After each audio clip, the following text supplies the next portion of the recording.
સુરત શહેરના પુણાગામ વિસ્તારમાં જેટકો કંપનીના હાઈટેન્શન વીજ લાઇનના પોલ વર્ષોથી બંધ હાલતમાં ઊભેલા છે.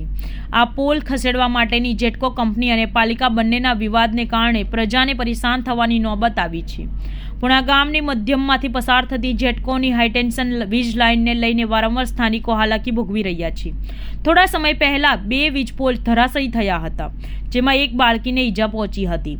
તો 2 વર્ષ પહેલા પણ હાઈટેન્શન લાઇનનો પોલ ધરાશયી થયા હતા.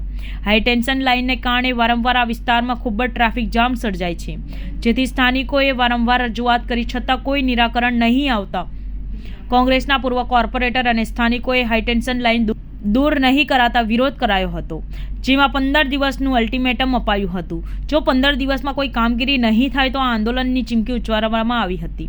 મારું નામ દિનેશભાઈ સાવલિયા, સુરત શહેર જિલ્લા કોંગ્રેસ સમિતિ કાર્યકારી પ્રમુખ. દિનેશભાઈ, શું પ્રશ્ન છે? પ્રશ્ન અહીંયા 2 છે.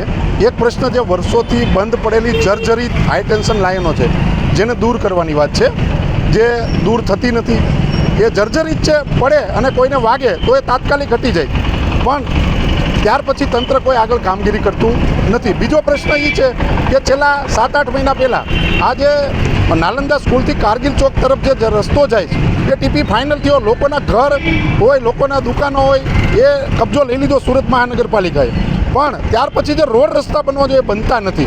તો બંને પ્રશ્નોને લઈ, એક તો હાઈટેન્શન થાંભલા જે રસ્તાની વચ્ચે બંધ પડેલા જર્જરિત છે એને હટાવવા, બીજું કે તાત્કાલિક જે તમે કબજો લીધો છે એની ઉપર જે રોડ રસ્તા બનાવવાના છે બને. જો 15 દિવસની અંદર આની કોઈ કામગીરી શરૂ કરવામાં નહીં આવે, આનો કોઈ હલ નહીં આવે, તો કોંગ્રેસ પક્ષ લોકોને સાથે રાખી અહીંથી આંદોલન કરશે.